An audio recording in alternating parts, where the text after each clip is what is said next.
तो यार, कैसे हो ड्रैगन बॉल के चाहने वालों। आई नो मेरे भाइयों, मैं जानता हूँ कि मैं बहुत ज़्यादा लेट हूँ और मैंने तुम सभी को बहुत ज़्यादा डिसअपॉइंट किया है। बीच में मैंने पूरी तरीके से वीडियोस को डालना बंद कर दिया था। उसके पीछे एक बहुत बड़ी वजह थी। अगर हो सका तो उस वजह के बारे में मैं तुम सभी को अपने आने वाली वीडियोस में बता दूँ। मैंने तुम सभी के लिए एक नोट भी छोड़ा था, जैसा कि तुम देख ही सकते हो। अब वो बात अलग है कि वो नोट मेरी ज़्यादातर ऑडियंस के पास गया ही नहीं। मेरे भाइयों, मैं जानता हूँ कि मैंने तुम सभी को बहुत ज़्यादा डिसअपॉइंट किया है, जिसके लिए मैं तुम सभी से दिल की गहराइयों से माफ़ी मांगता हूँ।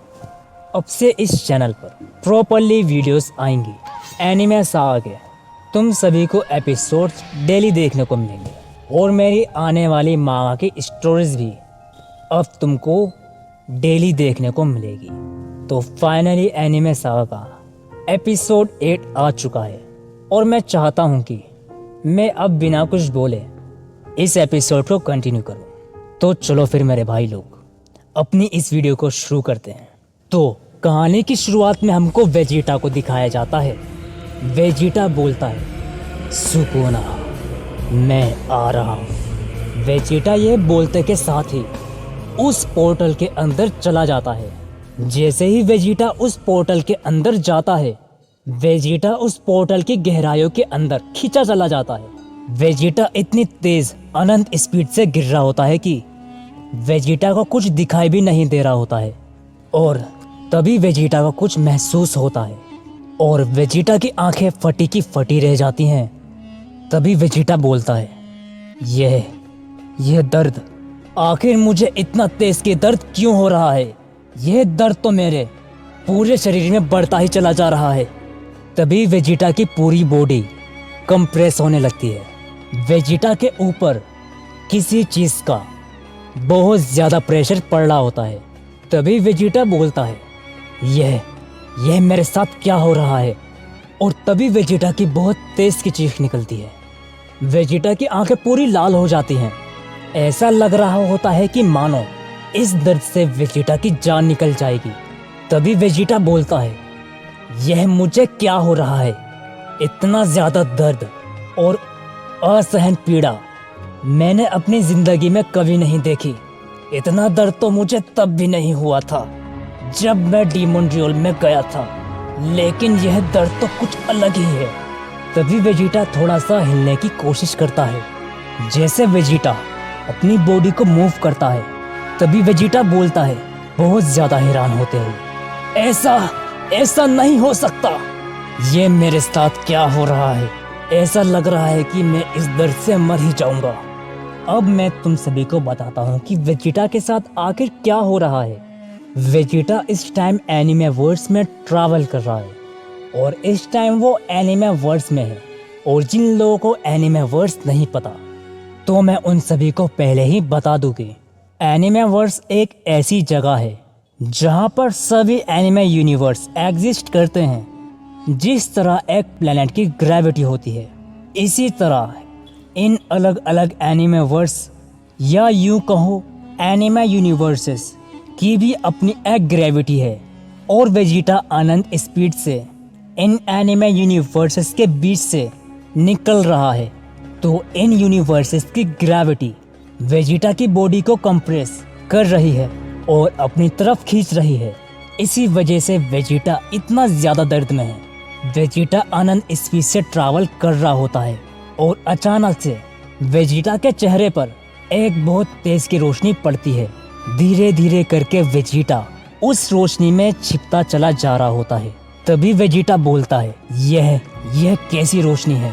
अचानक से इस अंधकार भरे माहौल में इतनी ज्यादा तेज की रोशनी कहाँ से आ गई? तभी वेजिटा दोबारा बोलता है, मेरी आंखें बहुत ज्यादा दर्द में हैं। ऐसा लग रहा है कि मैं अंधा हो जाऊंगा।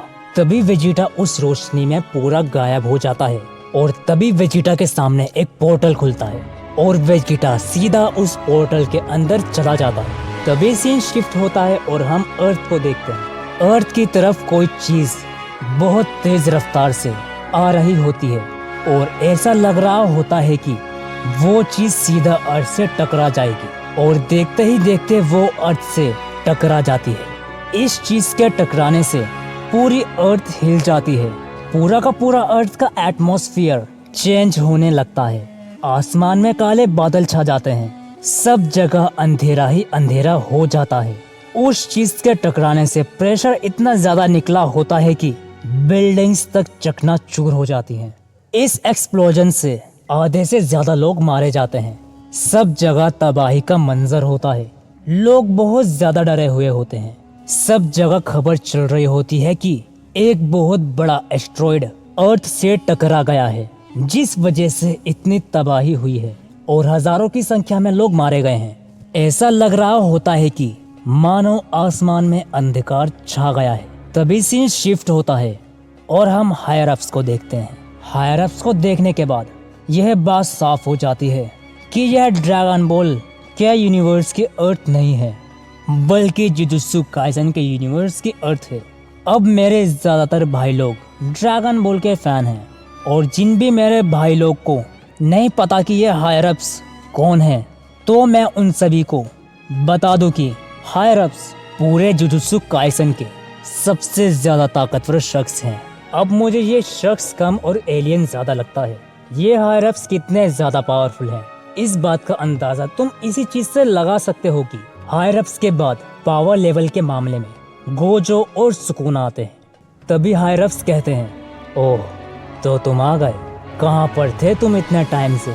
तुमको पता भी है यहाँ पर क्या हो रहा है?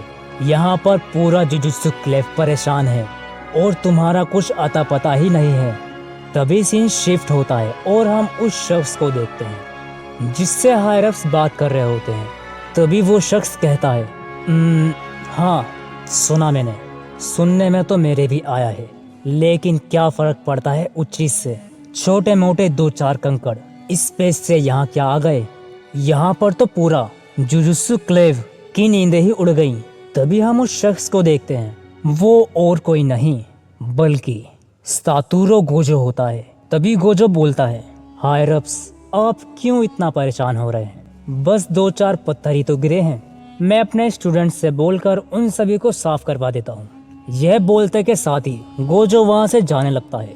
गोजो रास्ते में जाते जाते बोलता है, कितने बेवकूफ लोग हैं, 2-4 पत्थरों से ही डर गए। तभी रास्ते में चलते चलते गोजो को ननामी मिलता है। ननामी गोजो से कहता है, ओह तो तुम आ गए हायर अप से मिलकर।